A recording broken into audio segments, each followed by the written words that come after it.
everyone, and welcome to another edition of Joe's Rod Shop podcast. Now, before we get started, remember, click that like and subscribe button. Doesn't matter what platform you're on, there's always a like and subscribe button. Or just get to our Facebook page and leave us a message. Tell us who you want to get onto the show. All right, so this episode is brought to you by SA Hot Rods Media. If you want to get your company's name out there, if you're struggling with social media, you just don't have the time or you just don't know how to do it, give us a call. We look after a bunch of car shops around the country and they're showing some good numbers. So yeah, go to sahotrods.com. There's a whole bunch of links there for you. Check if you want to be on the show, if you want to be on the TV show, or if you just want to help promote your cars and stuff. We're more than happy to help. And like we said in the past, the Rod Shop season 5, it looks like it's going to be a brilliant season with some really cool stuff coming onto the show. We're only shooting in the next month or two, so there is still space. We are adding some more episodes, so this one is going to be longer, with a lot more episodes, a lot more cars. We've been listening to what everybody had to say with what they love from the show, and that is what we're going to bring through to you guys. All right, now on to today's show. Now, rodding is a universal thing. All over, from Thailand to Canada to the US to everywhere, there is always a rodder somewhere. And this magazine actually popped up on social media quite a while back, and I've been keeping an eye on it, obviously from my magazine days. So if you want to find out how rodding is in a country, the best person to talk to is the owner and editor of the magazine, the Hot Rod magazine in that country. So we have got Terry on the show. He's a really cool guy. I actually wish that we had a lot more time to talk because I think we could have gone on for ages. But as requested, the shows are a little bit shorter. So yes, enjoy. Here's Terry. Terry, thank you so much for being on the show. Oh, it's a pleasure to be here. A great surprise too. I mean, you always forget that hot rodding is a worldwide thing sometimes. Exactly. But I mean, and you still have one of the last independent hot rod magazines that's still out there. Yeah, it's surprising to me. I mean, back when I started it in 2005, I was the very, very tiny guy, and you'd go to the newsstand and there I was, but buried, behind 22 other magazines, kind of thing, right? And you go to the store now, and it's a pretty small rack now, and it's nice to be still around. It's the key is being small, I guess. Well, look, yeah, you survived. My magazine. I mean, I had the only hot rod magazine in South Africa. Unfortunately, we didn't survive COVID at all. We lost our distribution company, and then the print bill went up, and financially it just didn't make sense to keep going anymore. You were making more debt than money. Yeah, and the thing, that's one of my biggest concerns is distribution, and because as the magazine landscape kind of went through all these deaths and everything, it became less and less profitable, I guess, for distributors. And you start to worry about that a little bit, because how do you get the magazine out there into the stores? Exactly. I guess you do what Modern Rodding did. A bunch of guys that Brian Brennan and those guys from True Rod, they started that Modern Rodding, and it's a subscription only. Well, that's the answer. I've got friends with surfing magazines and stuff, and they went the same route, but you push your cover price up so much, because on the other side, it's not just the distribution in the magazine sales, it's advertising as well. Yeah. I mean, we were taught, I had a guest on a while back who's also in the magazine industry, and we said, when Source Media closed down all those publications, that the knock-on effect was more companies lost faith in print more than anything else, so that had a knock-on effect constantly with other publications and getting companies in on it. But now the thing I want to ask you, because I mean, now you own, are you the only publication in Canada now? Well, no, I would say I'm the only the only glossy magazine, national coast to coast magazine. There's a couple of regional magazines. There's one on the East Coast. I think he only comes out 4 times a year, and then there's one out of Alberta that comes out, I think, twice a year. But again, you talked about how when you go to that subscription only model, the cover price becomes, pretty high, right?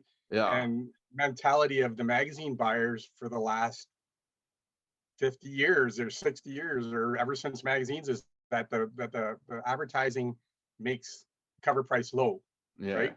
Because the profits are mostly, well, that used to be that model. The profits were advertising, right? Because we had a unique position, I think, because in Canada, we knew we had to compete with these US magazines and compete with our readers, because we're so closely tied with the US, that Canadian readers want to read the US magazines, right? And it's been a struggle for Canadian magazines to survive because of that, because they couldn't get the advertising, right? There's government programs that help with some funding. Used to be just help with some mailing funding for Canadian content. They changed that model maybe 8 or 9 years ago, and they just based on circulation, you make an application for a grant, and they say yes or no, and you get a grant that helps you out during the year, and it can help out with printing costs and stuff like that. And that's been helpful as well. But now my question is, because I mean, obviously you guys are right next to the US. So my question was always, is the hot rod industry in Canada as big as in the US? I mean, Netflix now has what's that, Rust Valley Hot Rods. So that was like all the boys. Yeah, so that was the first time we really saw from South Africa, well, I really saw what the rodding infrastructure is like on that side. And to me, it was funny because it wasn't what I expected. I expected it to be the same as the US. It was more like the Australian and like the South African way of building cars as well. How do you mean by that? Like, I mean, there are some unique regional differences, I guess. I always say every country has their own flavor when it comes to building cars. It's not as big checkbook. It's still that old school scrounging, go find a part, make a plan type of thing. It's not like when you look at the guys in the US, it's like Summit Racing, ding, ding, ding, ding, ding. And like next day, everything's there, you know? Yeah. No, I think as a hobby or per capita, we are we probably are. There's as much interest in Canada as there is in the US per capita. We build some very nice cars up here, but you also do have a lot of, like, most of the hobby is grassroots guys that like us, that you scrounge, you save, you save for that aluminum set of heads and stuff like that if you're going to buy them, or you forego it. I'm still very much like that. I've never played with an LS yet, even though they're cheap, right? But that's something I saw. You guys weren't as big into the LS stuff yet as like as the Americans were. And the funny thing is, I just did an issue about turbo LS cars. I'll show you the cover if you've got a moment here. Of course. It's nice. And it's these Fox body wagons with these junkyard turbos or junkyard LS motors with turbos. They've done basically a cam swap, maybe an intake swap, updated the valve springs, throw a turbo and 17 pounds of boost at it, and go 10 seconds in the quarter mile at 130 miles an hour, and then drive back home afterwards. Well, so, and that's been around forever, right? But it's just not something. But you guys still have access to obviously the LS cars and that type of stuff. The problem that we're facing in South Africa is we only got the Mustang 6 years ago. Before the Mustang, we don't even, Chevy's not even in South Africa anymore. So what do you guys like? What do you find the engines like? What's the hop-up engine of choice? We actually import, the majority of our LS motors are imported from the US, but like same, garage build type motors and that type of stuff is being imported. We don't have enough Mustangs that's crashed, so we can start using Coyotes and stuff. huge market still sitting on the old 350s and the 351s and all this type of stuff. So a lot of carb motors and stuff out. I mean, is it easy to find those motors? No. Is it easy? No. Yeah, like it's hard to find any kind of V8. Yeah, well, I would imagine. Well, we've got a big European, so there's a lot of the guys like now. I've got an article that's just come in now, where guys are putting like Mercedes-Benz V8s and BMW V8s and stuff into their cars. Lexus was big at a time because they were so cheap you could just find them anywhere. And then we've got, because we've got a big European and Japanese influence, like 2JZs and this type of stuff. That's like for the drag race guys, 2JZ, 1J and 2JZs is the motor of choice. So it's like I said, each country is different, but our hot rods are still old school.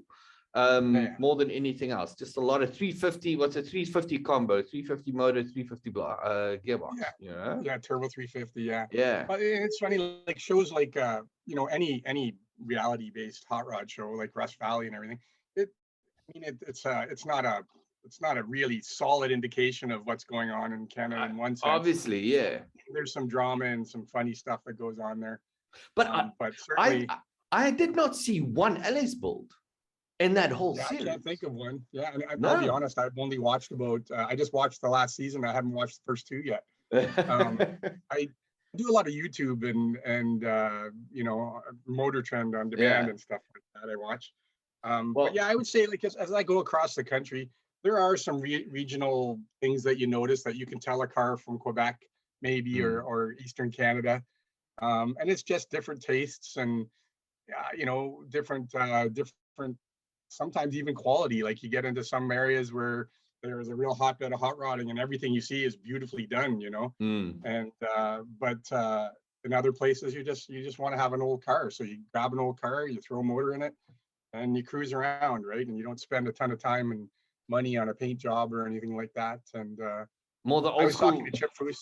Old school, old school is smaller here for sure. There's definitely some solid groups of old school, real traditional hot rod guys, but I would say that that's way bigger in the U.S. than here. Like and that's the challenge again for Canadian publication, is that everybody wants to see what's going on in the U.S. and go to the U.S. shows, and we've been really strictly Canadian. We've stuck with it, Well, I mean, I veered off because I had this thing, where we got to a stage where we could get like Hot Rod Magazine and Street Rodder and those guys, but they became extremely expensive because they're shipping halfway across the world. So that's right. Yeah. And I was mainly focusing on South African cars, and someone made a comment the one day. He's like, if you keep showing the same pool, nothing expands. And to me, to give you an example, like, majority of our hot rods was running Jaguar XJ6 suspensions. That has been the suspension choice in South Africa for years. I hate them. And no one tried anything else because that was the go-to. So there's no growth. No one gets to that point where they're going, well, maybe there is a different choice. Now the guys are using BMW, funny enough. E46 BMW suspensions. Oh, okay. Yeah, guys are ripping up suspensions. We're now moving over to like Toyota pickups and all this type of stuff, and we're grabbing suspensions off of everything. Because we don't have like a solid chassis builder or a solid independent front suspension builder or something like that. We still scrounging, trying to make from whatever we can find. I always think that in countries like that, and even Australia, the money that it takes to buy stuff that we take for granted, like it's phenomenal to me that it is as big as it is, because it's cost so much more where you are, right? And it's like, but there's still a lot of passion there, right? But then that also comes down to you use what you have, and then that pool is that. It's because you use what you have, because you can't afford to import the stuff from the US, and we struggle with that content thing too, is where you go, well, how do you expand your US readership if you strictly stay with Canadian cars, right? Because I've been adamant about that, because there used to be a ton of US magazines, and I'd say they have enough representation. I'm trying to represent the Canadian hobby. Now But there's then nothing. yeah, but the funny thing is then you have it's a vicious circle, because now you have a small market that you're trying to appeal to that limits your growth. So it comes back to that pool thing again. So Exactly. I can be steadfastly Canadian and want to only feature Canadian built cars, but then the opportunity comes along where all these magazines close, and now you're starting to think, should I be going down to the US and featuring some cars from the US and try to expand that readership? But then do my Canadian readers get mad about that? Because maybe the bulk of my subscriptions are from Canada. Yeah. But So like I you don't know said, if that was for you, it would be the same, right? you start Exactly. juggling because I did that. I got a lot of flack from guys going, oh, why are you featuring US cars? And I'm like, oh, because that's the only way you can see it. That's the only way you can get cars. Because I was working obviously with the guys from SEMA, so I started working with Ring Brothers and all this type of stuff, Speedcore, all these big names. And to me, like that's like the future where the builds are going. So you want to show that this is the way forward. So the guys can start expanding. And also I always kept out to trying to look for cars that are not norm. I made a comment so many times. If every magazine I did either had to have a truck or a Mustang on the cover, you know. So you got someone that builds the sickest 32 you've ever seen, and you're like, oh man, this is gonna kill it on the cover, and you put it out, and your sales go, and you're like, you don't understand. And the next week you just put another Mustang, another 69 Mustang, and it goes, and you're like, ah, shit. It's like everyone sucks. that is, I mean, I don't know how many did you come out? How many times a year did you come out? I was monthly. You were monthly, yeah. See, and we've never been able to go there, and I don't know if you had a staff and everything and stuff like that, but we've never. It's always been just me. My wife helps me out, and then I have some freelance photographers in other provinces, right? I had then I wrote freelance designer that helped me out, and then I had freelance photographers. I do all stuff. that. Yeah. I do everything. I do all the design. I do most of the writing. I do some of the photography if the car is local or close to me, or if I'm at a show, like when we had shows to travel to. That's starting to come back, thank God. But that was a big, not being able to go to car shows and see new builds. Yeah, that was tough to get content. Luckily, my freelancers kind of bailed me out, and people would send you things and everything. But for a cover, it's funny. Our sales pretty well stay regular. We got 30-something% sell through to maybe really good sell through would be 43 or 44%. If you're like for our Christmas issue, does really well because we do an art cover, and it's always nice. I don't know if people can see, but we do a Christmas art cover every year. Oh, that's nice. And it's a fold out, and it's Jeff Norwell out of Ontario that does it for it. He's a real famous hot rod artist. But anyways, that issue always outsells the other 5 issues of the year. But then we just recently did a pickup truck issue in our February-March issue, and put a bunch of Chevy trucks on the front. And lo and behold, and we've done pickup issues before. It just went up, like our sell-through was again, like it was like pickups, right? People love pickups. I mean, in South Africa, if you could have a truck on everything, trucks always sell, Yeah. So, but that's the first time I've ever seen, even though we've done pickup truck issues before, that's the first time I've ever seen one really shoot up. Now, I can't explain it. I don't know if that's because of COVID. Partly our US sales went up a little bit on that too. But again, there comes that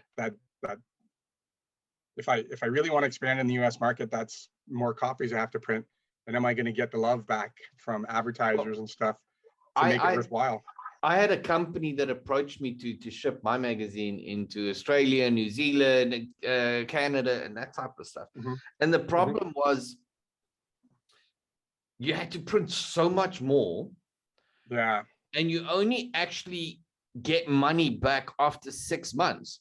So what guys? I know it takes forever. Yeah, so the thing is, so if you're a monthly magazine, you have to fund all of that for 6 months before you see Yeah. any type of return. And it was just too much. We actually went digital, and we were mainly pushing magazines digitally into Canada and the US and Australia and New Zealand. And because it was just too expensive to actually get a physical Yeah. magazine there. But how were your digital sales? Because we don't sell enough digital magazines to even do anything. Yeah, No, like never. I said, it was more a bunch of expats in the US and stuff that wanted to see cars and stuff still in South Africa, and we had a few subscribers. I had a guy in Ireland phone me the other day. He wanted every magazine that I produced. How many years have you been publishing before? Well, I was 12 years, so that was a lot. Wow. I did it because when I started, I started every 3 months. Then after a few years, I went monthly, and then about a year ago, I moved back to bi-monthly or every 2 months, just because I started. The market had, how can I put it?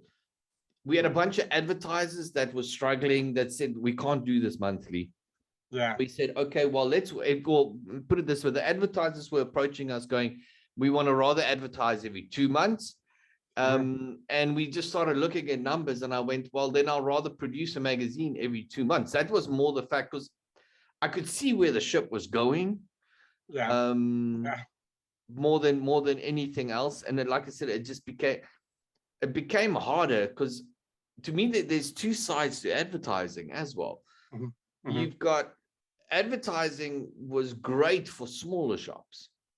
Your nut and bolt little shops advertising, that's it, because that was their bread and butter. That's where guys went to find them, and the small part guys and this stuff.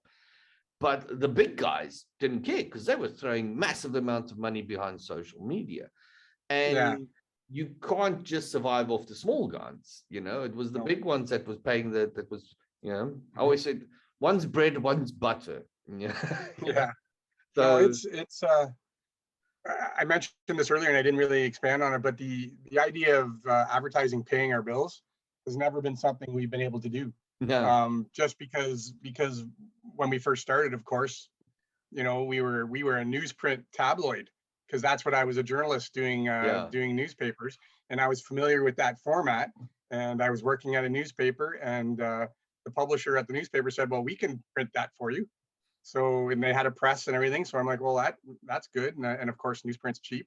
So, I did my first one, and then we tried to get distribution. And of course, they said to me, well, we're not going to sell that newsprint thing on a magazine rack. So you're going to have to change your format to a proper magazine. If we're going to pick you up. And they'd agreed if I did that, they would pick it up. And I'm like, okay. And the funny thing is I learned my lesson about how they do magazine sizes. I gave them the size of my magazine, not knowing that they just take that and unfold it. And so they gave me this quote, because I gave them this small, I was going to shrink the magazine, I had a big magazine, and I gave them this quote, and they thought it meant folded. So they gave me this quote for a smaller magazine, and I was like, great, let's do it. And then I sent them the files on the press day, and they went, well, this is huge. And I'm like, yeah, well, that's my magazine, it's that. And they go, oh no, we automatically fold that. And I'm like, oh no. And they're like, well, this is what it's going to cost now. And I'm like, I already made the deal to send it out to stores. I lost my shirt on that one, on the second one. And my wife's looking at me like, we're doing this, why? Exactly. So I learned my lesson there. But then we shrunk down in the third one. They said, well, that's too big. That'll be so much bigger and hard to put on the newsstand. So then I went down to a more conventional size. Right? But so then, even though I was on the newsstands, so the Americans didn't care about me, right? Because they're looking at my distribution numbers, and they're going, well, no, we don't know you. We don't see the numbers, so we're not going to advertise with you. Any big Canadian manufacturers, and there were a few of them, and there are a lot of shops and stuff like that, but they were looking at me and saying, well, our market's in the US. So we don't need the market in Canada because it's this much of our market. And I'm like frustrated. I'm like, well, yeah, but this is a Canadian classy national magazine. And they're like, yeah, sorry, we're not in. And so I mean, I kept my day job for a couple of years and would do them. I'd come home from work and work until 7 morning, sleep for an hour or so, and then go to work. And I did that for about a year and a half. And I said, I gotta you know, you get off Take the that, pot. take that step. Yeah, it's either I go full bore at this. I was 40, I think, at the time, and I was like, it's either now or never, right? So, Well, when I, decided to turf the job. because I grew up in the hot rod, if I want to say a hobby side with my dad. So I knew there was hot rods, but I didn't know how many hot rods was out there. You know, so you knew there was guys and there was a few shops, but there was no part guys, and there was a few guys importing parts and stuff. Yeah. And you go sit with a company. I mean, I'd go sit with Chrysler, and I'm like, I'm from a hot rod, and then the locals are like, what's a hot rod? And I'm a muscle car. And they're like, muscle car, like a 300C. I'm like, no, you know, and we were educating the market more than anything else, explaining to people what hot rods were, why they're important. I mean, and it was so hard. And then Overhauling and Gas Monkey and all these guys hit Discovery, and then the next thing just exploded, you know. And everybody's a hot rodder, right? Everybody wants to build cars, and you know, then everything, it changed the whole market. But you still had to sit and you still had to educate people, because people just had so many misconceptions about the industry and how it worked and what went into it and stuff. Like it was funny. I had a company, Fast and the Furious, I think 5 came out. Okay. So this company that's marketing the movie phones me and they're like, hi, we want to get the cars from the movie. Yeah. And I'm like, okay. She says, yes. So like the black car that Dom's got and this one. And I'm like, okay, well, so that's R1 million, you know? And they're like, wow, that's crazy. Why is it so expensive? I'm like, because it's a muscle car. No, but it's an old car. Why does an old car cost so much? I'm like, we should not have this conversation anymore. So they wanted to build one. They just wanted to go. They thought they can have a few $1,000 and just go buy all these old cars and go put them out on display. And then they turned around. They're like, oh, can't you find them to rent? And I'm like, yeah. So then they told me what they're willing to pay the guy to rent a car. And I'm like, you have to understand, this is quite an expensive car. So a guy, and this is not something you can finance. So the guy it's going talking to the actual movie cars. They're talking about getting the production cars. They want a 69 Dodge Charger in black, you know, fully kitted out, and you know, or a Yanko Camaro and all this type of stuff. And I'm like, I give them the numbers of what the cars are worth, and they're like, we had no idea. They don't understand. And then they said, can we rent them? I said, yeah, but this is the guy that's going to own this car that's got him, if you want to call it R1 million or R1.5 million car, doesn't care about your 2,000 Rand to spend his Saturday and to put his car on display. You know?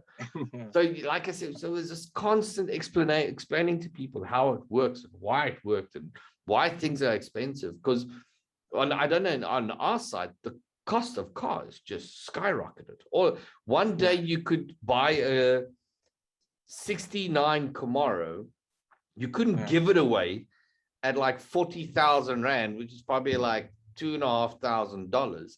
And 5 months later, the same car is going for 900,000. It's like $50,000. You know, that just everything is skyrocketed. So that, like, you have challenges that I never had in trying to educate like your public, right? But did you, like, I mean, how many North American cars were even imported back in the day there? Was that ever like a big market? Yes, yes. We actually manufactured on this side as well. South Africa, we actually had muscle cars that were only manufactured in South Africa. We had something called the Chevy Can-Am, all right, which was Chevy Can-Am. You should go Google it. I think it's a 1979 Chevy Can-Am, if I'm not mistaken. Came out with the 302 Chevy motor. Tiny little car, big wing on the back, production car. They made 100 of them. Yeah. Oh, they made 100 of them. Was it based on another body style that they? It was based on like what they call the Forenza in South Africa. So go check it out. They came out in black and white. We had a special edition BMWs, like we had the UK had the M3, we had one called the 333, because remember we were during apartheid, so at that stage, so we just made plans. But Mustangs, Camaros, all these things were still imported, but we had more bigger European imports and stuff than anything else. But yeah, we still had it. So for instance, I was dealing with Coca tires the other day, because they want to expand distribution in South Africa, and we're trying to figure out tire sizes, and they're like, yeah, well, so how many Cadillacs do you guys have? And I'm like, oh, we don't have Cadillacs. You need to look at like old Mercedes Benzes and this type of stuff. Then so there's still that constant education that has to go in, because based on what we got in and what we didn't get in. More than are you is that what you're doing now? Are you're doing distribution of parts and stuff like that, or? Oh, looks like I'm going to run out of time now. No, I don't. I've got a TV show called The Rod Shop. Nice.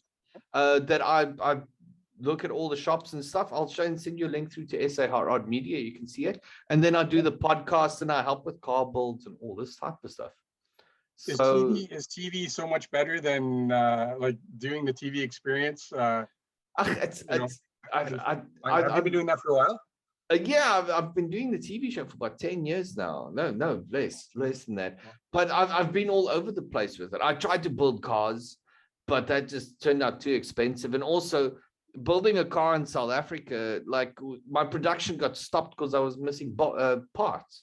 So you can't keep a film crew and trying to build a car because you waiting for a part, and the part's going to take 3 weeks to get to you. And what are your regulations like? Are your regulations pretty tough on building hot rods? Or it's getting there. Registration and stuff, chassis building and that type of stuff, it's getting a lot better. And so the rules and regulations they're trying to increase, and they're trying to clamp down. But just getting your car legalized. But it's the same, like you can't run completely open fenders, and but it's the normal stuff that the guys are sitting with. So we just got a fair weather fender law finally. So that's good. You can go fenderless on a nice day. I'd love to talk to you a bit more, but I am running out of time on this side. Okay. But I would love to actually sit and do another discussion with you at some time. There's a lot of similarities. Yeah, no doubt. Yeah, and there's like you say, there's a lot of similarities in terms of the publishing game and stuff like that we've struggled with. And like I say, but it's been great. If we have to sign off, we'll do it again for sure. Definitely. Yeah, sorry, I've been told that I need to try and keep these things at like 20 minutes. I did one the other day, was 2 hours, and everyone complained. So have you ever watched that Vice Grip Garage? Yeah, no, I haven't. It's a YouTube channel, but the guy, well, it's okay, but the guy does the longest videos I've ever seen. They're like an hour, and almost nobody does that, right? And it's like, well, I'll slog through it, but he's got 800 and something thousand followers, so subscribers. But the difference thing I found from doing like TV shows to YouTube stuff is YouTube, you've got someone's attention. So if you're giving him a 2-hour show, you've got him for 2 hours. He might take 3 weeks to watch it, but he's going to get through it at some stage. With TV, you have to entertain the whole family. So you can't get to that nut and bolt and explain how something's done, because there's someone else sitting next to you going, this is the most boring show ever, and you're like, no, but look at how he's done the diff. Look, it's insane. Exactly. I want to know more about that. The feel is the only way to go. Exactly. Sir, thank you so much for everything. Thanks for the time, and definitely let's do this again. Okay, thanks, Joe. I really appreciate it, man. Send me the link. And I will do so. Okay. Thanks, man. Okay. We'll talk to you later. Cheers. Bye.